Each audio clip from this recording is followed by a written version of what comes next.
नमस्कार, जय हिंद, वंदे मातरम। मैं हूं आपके साथ मेघा कौशिक। एक ऐसा युद्ध जिसने दुनिया का नक्शा बदल दिया, एक ऐसी जगह जहां जली हुई पाकिस्तान अहंकार की रस्सी के साक्ष्य आज भी मौजूद हैं। ऐसी मिट्टी जिसे भारत के सैनिकों ने अपने रक्त से सींचा था। 1971 के युद्ध में अलग अलग लड़ाई लड़ी गई, लेकिन सबसे अहम लड़ाई थी लोंगेवाला की, और इसके हीरो थे जांबाज भैरों सिंह राठौड़। आज भैरों सिंह राठौड़ हमारे बीच नहीं रहे, लेकिन उनके साहस की कहानी अमर हो गई। आज खास पेशकश में आपको सुनाएंगे भैरों सिंह की अमर गाथा।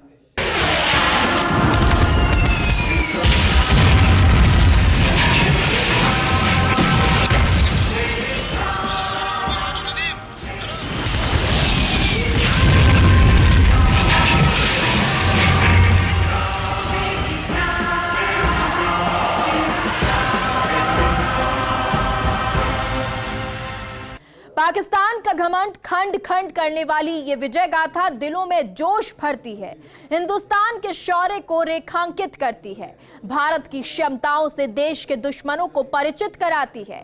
लेकिन ये संभव हो पाया हमारे जांबाज सैनिकों के कारण, नायक भैरों सिंह के पराक्रम के कारण। शेरगढ़ के सोलंकिया तलाब में रहने वाले लोंगेवाला हीरो भैरों सिंह अब इस दुनिया में नहीं रहे। अगर कुछ रहा है तो उनके अदम्य साहस की कहानियां, जो युवाओं से लेकर सैनिकों को प्रेरणा देने के काम जीवन भर करेंगी। पेश है भैरों सिंह के जीवन से जुड़ी फास्ट इंडिया न्यूज की ये खास रिपोर्ट।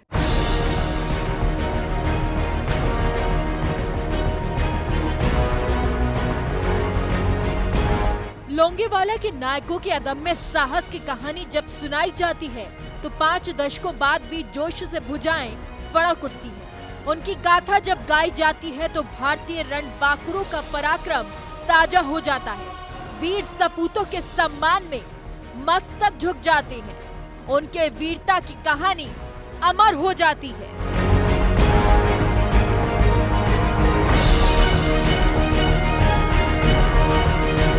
उन्नीस सौ 71 के युद्ध में मिली ऐतिहासिक विजय को भारत कभी भुला नहीं सकता, लेकिन पाकिस्तान चाहे तो भी अपनी शर्मनाक हार को कभी भुला नहीं सकता है। वो भुलाए तो भुलाए भी कैसे, क्योंकि वो जब जब उस तारीख को याद करता है तो भैरों सिंह जैसे योद्धाओं से सामना उसको याद आ जाता है। जी हाँ, भैरों सिंह भले ही आज दुनिया छोड़कर चले गए, लेकिन पाकिस्तान को उनके दिए जख्म आज भी हरे हैं। ऐसे अदम्य साहस का परिचय देने वाले नायक भैरों सिंह ने आज एम्स जोधपुर में अंतिम सांस ली। ब्रेन स्ट्रोक होने के बाद आईसीयू में जिंदगी और मौत से संघर्ष करने के बाद आज उनका निधन हो गया।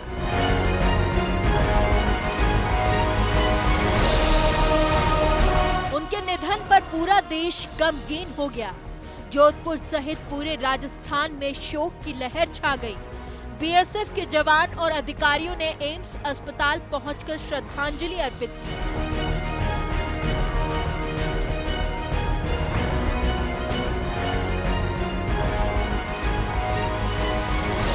युद्ध के दौरान 14वीं बीएसएफ बटालियन में तैनात भैरों सिंह राठौड़ 1987 में सेवानिवृत्त हुए। भैरों सिंह को उनकी वीरता के लिए कई सम्मान मिले। उनकी वीरता के लिए 1972 में उन्हें सैन्य पदक से सम्मानित किया था। राठौड़ को कई अन्य सैन्य सम्मानों और असैन्य पुरस्कारों से भी सम्मानित किया गया। राजस्थान की लोंगेवाला चौकी पर उनकी ओर से दिखाए गए शौर्य को फिल्म बॉर्डर में प्रदर्शित किया गया। उनकी बहादुरी के किस्सों को आज याद किया जा रहा है। उनके देश की रक्षा में किए कार्यों का बखान किया जा रहा है। सिर्फ देशवासी ही नहीं, परिवार भी इस क्षण में उनकी कर्मठता को याद कर रहा है। पूरे देश के लिए गर्व की बात है। मोदी जी ने भी इनको दुख का दर्द अदा किया सोशल मीडिया के जरिए। बाकी जय हिंद, जय भारत। 1971 के युद्ध में असाधारण पराक्रम दिखाने वाले भैरों सिंह राठौड़ पिछले कई दिनों से एम्स में वेंटिलेटर पर थे। 81 साल के राठौड़ बीते कुछ समय से लगातार स्वास्थ्य संबंधी समस्याओं से जूझ रहे थे।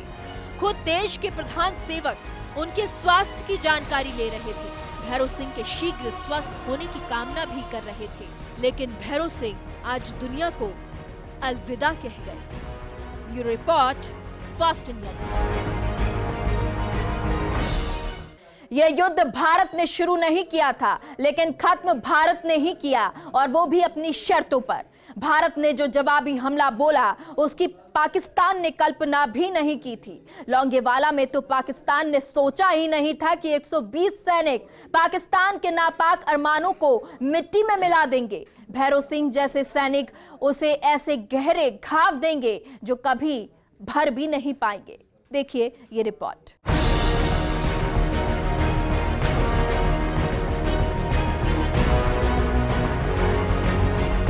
पराक्रम की कहानी सैन्य शक्ति की गवाही है। इतिहास के 50 साल पुराने पन्नों में दर्ज दुनिया को हिंदुस्तान की शक्ति का पैगाम है। इस कहानी में छिपी है भारत की अदम्य वीरता, संकट से लड़ने की क्षमता और परिस्थितियों से डटकर मुकाबला करने वाले भैरव सिंह की संकल्प शक्ति। भारत पाकिस्तान के बीच 1971 के युद्ध में भैरव सिंह ने असाधारण पराक्रम दिखाया था। उन्होंने 25 से ज्यादा पाकिस्तानी सैनिकों को मौत के घाट उतार दिया। दुश्मनों पर एक LMG गन से लगातार 7 घंटे फायर किया। उनके पराक्रम को देखकर हर किसी ने कहा कि दुश्मन के ऊपर सबसे बड़ी विजय का शंखनाद। पाकिस्तान के घमंड को खंड खंड करने का काल है। उस युद्ध में भले ही पाकिस्तान ने हिंद से टकराने की जरूरत की थी, लेकिन भैरव सिंह को दीवार बनकर देख पाकिस्तान के हौसले पस्त हो गए। भैरव सिंह उस युद्ध में थार रेगिस्तान में लोंगेवाला चौकी पर तैनात थे। वे BSF की एक छोटी टुकड़ी की कमान संभाल रहे थे। जब पाकिस्तान ने भारत पर हमला किया था तो भैरव सिंह के साथ सेना की 23 पंजाब रेजिमेंट की एक कंपनी थी। 120 जाबाज की इस कंपनी ने अपनी बहादुरी से पाकिस्तानी ब्रिगेड और टैंक रेजिमेंट को ध्वस्त कर दिया था। जब पंजाब रेजिमेंट की 23 जवानों में से एक मारा गया तो लांस नायक भैरव सिंह ने अपनी लाइट मशीन गन उठा ली। इसके बाद उन्होंने आगे बढ़ते दुश्मन पर ताबड़तोड़ फायरिंग कर दी। बताया जाता है कि केवल उनका साहस और करो या मरो का दृढ़ संकल्प था। इसकी बदौलत ही उस दिन भारतीय सेना की जीत हुई थी। इस युद्ध में लांस नायक भैरव सिंह का साहस चौकी पर अन्य साथियों के लिए एक प्रेरणा बनी। एक शख्स जो पूरी दुनिया को समर्पित रहा, एक शख्स जो देश के अंदर संदेश देता रहा, एक ऐसा शख्स जो जवानों को हमेशा प्रेरित करता रहा, एक ऐसा शख्स जो युवाओं के सपने में आता रहा, एक ऐसा शख्स जिसकी वजह से फिल्म बॉर्डर बनी, एक ऐसा शख्स जो आज दुनिया से चला गया। जी हाँ, हम बात करें भारत और पाकिस्तान की सीमा पर लोंगेवाला में पोस्टेड भैरव सिंह की। दुनिया में नहीं रहे, उनके पुत्र सवाई सिंह इस वक्त हमारे साथ हैं। दर्द इसलिए होता है क्योंकि उस इंसान ने मल्टीपल बीमारी के बाद में दम तोड़ा है। ब्रेन जिस तरीके से अटैक होने की जो बात सामने इस वक्त सवाई सिंह से बस इस कारण की बहुत दुखद वक्त है, लेकिन किस तरीके से आपने संघर्ष किया अपने पिता को बचाने के लिए? जी सर, पूरे देश के लिए गर्व की बात है। मोदी जी ने भी इनको दुख का दर्द अदा किया सोशल मीडिया के जरिए। बाकी जय हिंद, जय भारत।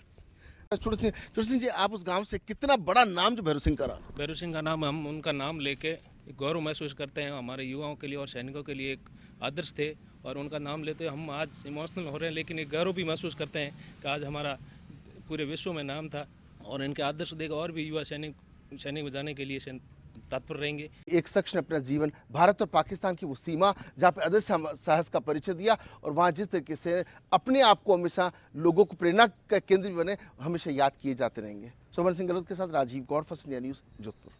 एक छोटे से ब्रेक के लिए रुकते हैं, कहीं मत जाइए, जल्द लौटते हैं।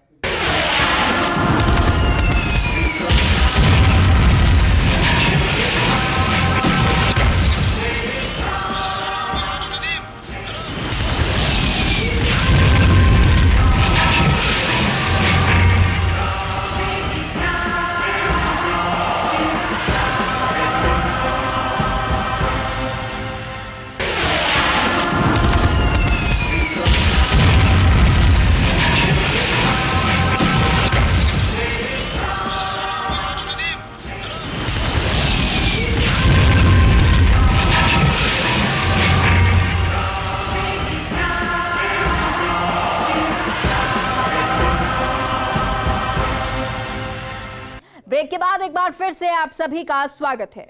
वर्ष 1971 स्थान जैसलमेर के रेगिस्तानी इलाके से सटी दुर्गम भारत पाक सीमा और मौका जब पाक ने अपने नापाक इरादों के चलते भारत की सीमा पर हमला बोल दिया। भारत की इस कमजोर सीमा पर हमले के साथ पाकिस्तानी सेना की मंशा थी कि रात को हमला किया जाए और सुबह का नाश्ता जैसलमेर में, दोपहर का भोजन जोधपुर में और रात का खाना दिल्ली में हो। लेकिन पाकिस्तानियों को क्या पता था कि सरहद के इस पार हिंदुस्तानी शेर शिकार की फिराक में है। ये रिपोर्ट देखिए। वर्ष 1971 के 5 और 6 दिसंबर की सर्द रात में जैसलमेर का रेगिस्तान भारतीय सैनिकों के पराक्रम से गर्म हो गया था। तत्कालीन मेजर कुलदीप सिंह चांदपुरी के नेतृत्व में भारतीय सैनिकों की 23वीं पंजाब रेजिमेंट के 120 जवानों ने तब पाकिस्तान के करीब 2000 सैनिकों और टैंकों को पूरी तरह रात भर रोके रखा।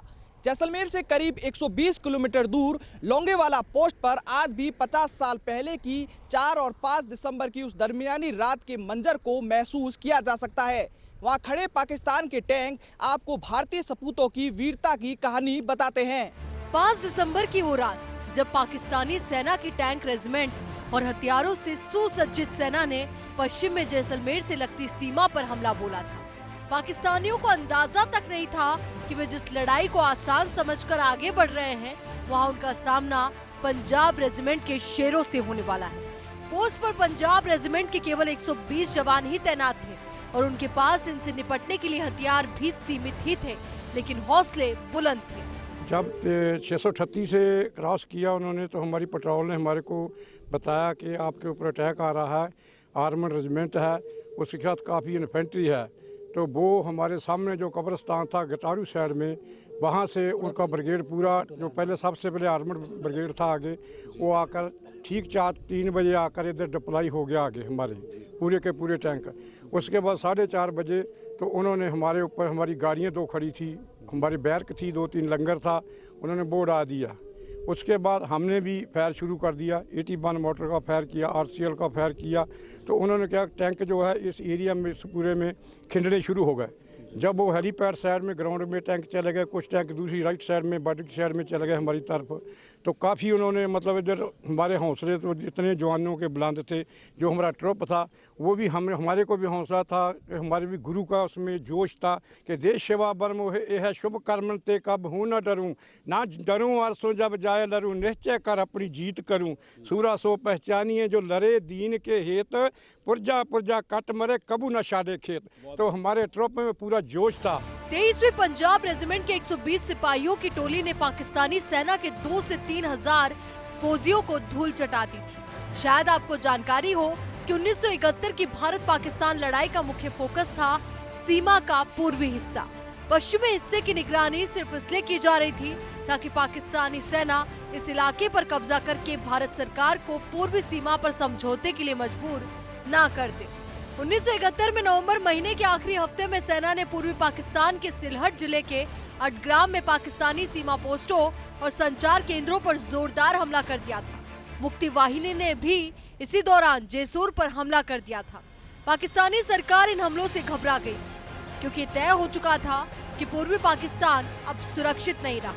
पाकिस्तान को बंटवारे से बचाने के लिए याहिया खान ने भारत को पश्चिमी मोर्चे पर इंगेज करने की रणनीति पर फोकस किया और इसीलिए लोंगेवाला पर अटैक किया गया।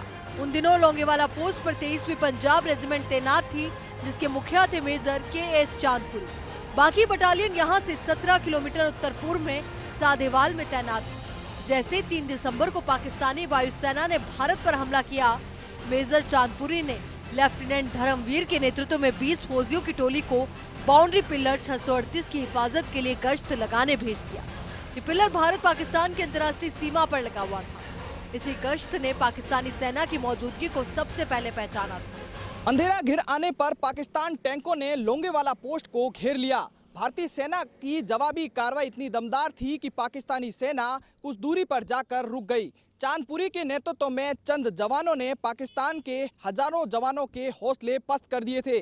पाकिस्तानी सेना की मंशा थी कि रात को हमला किया जाए और लोंगेवाला में नाश्ता, रामगढ़ में लंच और जोधपुर में डिनर। लेकिन भारतीय सैनिकों के जज्बे को पाकिस्तान का अंदाजा नहीं था। संख्या बल के लिहाज से बहुत कम होने के बावजूद हौसला कम नहीं था। ऐसा जवाब दिया कि पाकिस्तान के 2000 सैनिकों की वहीं कब्रगाह बन गई। 5 दिसंबर की सुबह लेफ्टिनेंट धर्मवीर को गश्त के दौरान सीमा पर घरघराहट की आवाजें सुनाई थी। जल्दी इस बात की पुष्टि हो गई कि पाकिस्तानी सेना अपने टैंकों के साथ लोंगेवाला पोस्ट की तरफ बढ़ रही है। फौरन मेजर चांदपुरी ने बटालियन के मुख्यालय से संपर्क करके हथियार और फौजियों की टोली को भेजने का निवेदन किया। इस समय तक लोंगेवाला पोस्ट पर ज्यादा हथियार नहीं थे। मुख्यालय से निर्देश मिला कि जब तक मुमकिन हो भारतीय फौजी डटे रहे, पाकिस्तानी सेना को आगे ना बढ़ने दिया जाए। मदद भेजी जा रही है। लोंगेवाला पोस्ट पर पहुंचने के बाद पाकिस्तानी टैंकों ने फायरिंग शुरू कर दी और सीमा सुरक्षा बल के 5 ऊँटों को मार गिराया। इतिहास की गिनी चुनी लड़ाइयों में से एक थी। इस पोस्ट पर, लोंगेवाला पोस्ट पर 23 पंजाब की एक कंपनी तैनात थी जिसकी नफरी थी 120 करीब, और दिन में एक 7 की पेट्रोलिंग की हुई थी। उस पेट्रोलिंग में मेजर कुलदीप सिंह था, ना मेजर कैप्टन धर्मवीर सिंह था, और उनके साथ में मैं था। पूरा बॉर्डर रेकी करा के उनको बॉर्डर दिखा करके हम वापस आ गए थे, और धर्मवीर सिंह मेजर उधर पेट्रोलिंग में थे। फिर रात को 10-11 बजे उन्होंने वहाँ से वायरलेस पे बताया कि पाकिस्तान की नफरी बॉर्डर क्रॉस कर रही है, बहुत ज़्यादा तादाद में टैंक वगैरह। फिर इधर से मेजर कुलदीप सिंह जी ने अपनी कंपनी को स्टैंड कर दिया, पूरे मोर्चे पकड़ लिए।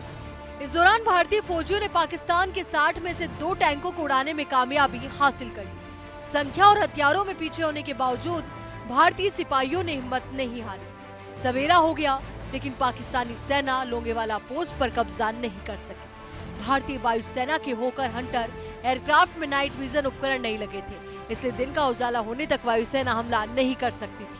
रात को मेजर चांदपुरी को अपनी गश्ती दल से सूचना मिली कि पाकिस्तान की एक बड़ी सेना लोंगेवाला चौकी की तरफ बढ़ रही है।